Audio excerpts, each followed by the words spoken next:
Hey everybody, my AOL password here with another video game review. Today we are in Dying Light the Beast.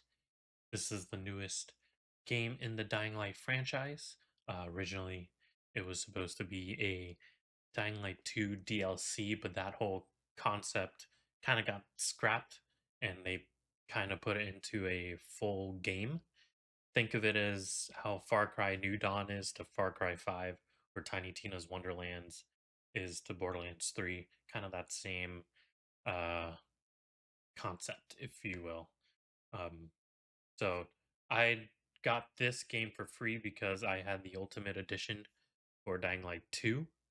Uh, but I think they said that people who had that edition at launch got Dying Light the Beast for free. But anyways, let's hop in here. This review is totally opinionated slash not professional slash borderline cringe, if you will. So here we go. Yeah. I overall I enjoyed the game. It is kind of a direct sequel to Dying Light 1. There it does. I can't remember what they said. It's either a few months after the events of Dying Light 1. It's definitely after. It is after Dying Light 2, I will say that in terms of um chronological story wise. Uh it is the I won't spoil any story, but it is after the events of Dying Light 2. So um yeah, but it's kind of more on the Dying Light 1 side because you're playing as Kyle Crane again.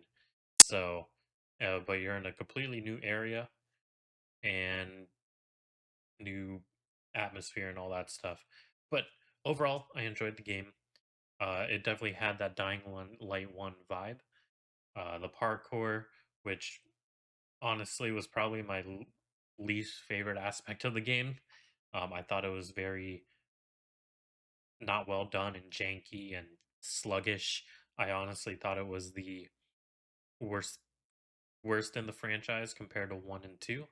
But I know they added a couple patches in between release and now that updated it a little bit and overhauled it slightly, which made it a lot more bearable, but it still felt sluggish to me. Um, I did enjoy it. It was definitely refreshing to play as Kyle Crane again. I very much preferred Kyle Crane and his story arc versus Aiden from Dying Light 2, but it it definitely felt like I was playing Dying Light 1 again. And optimization was okay. It was better than I expected. It actually had a solid uh release in terms of performance and stuff. Yes, it was slightly demanding.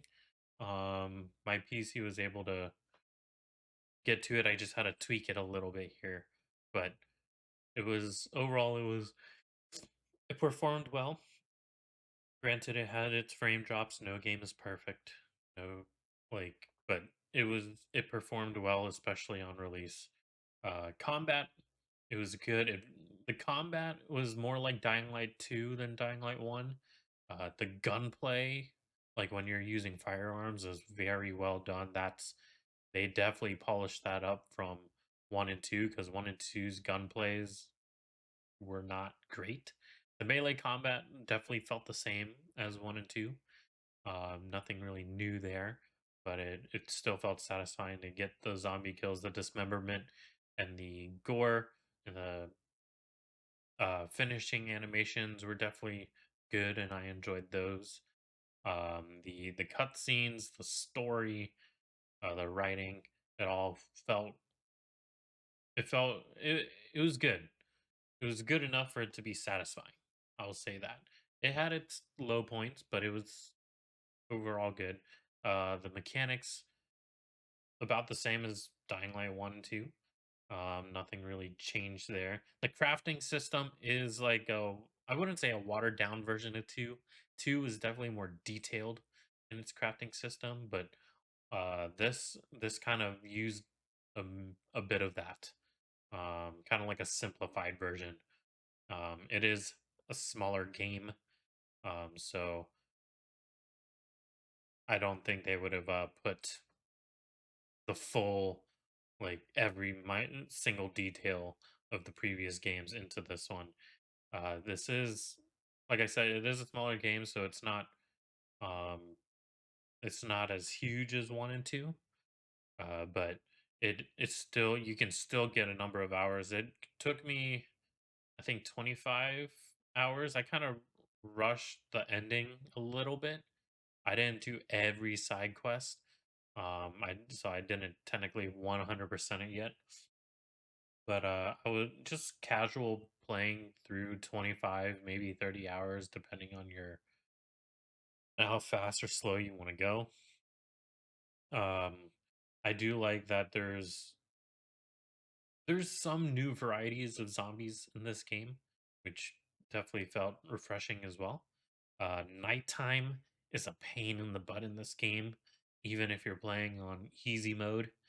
Uh, I I wanted to just like skip all the nighttime stuff unless it was quest related or like mandatory to do nighttime because it almost became not worth it to to do nighttime. There was a bug at release where the day night cycle was screwed up, but that got fixed, fortunately. So it was always nighttime regardless of what it was, and that was a pain. But it did really well. Uh, it the nighttime stuff, all the effects were the same. You still get double XP, double point, double all that stuff. Um, the deaths, the death stuff is still the same. You lose stuff. The boss fights were unique. There were different. Um, they called the different zombie bosses in this game.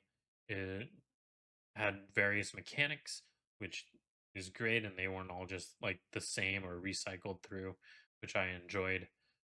There, so it was definitely refreshing for a lot of the game.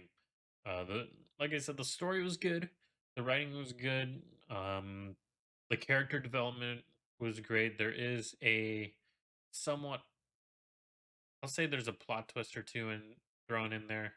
Um, it was I enjoyed it. I did wish the ending there was a little more to the ending. All I will say about the story outside of the events of Dying Light 2 is I believe there is a sequel or like another game coming. So, um yeah.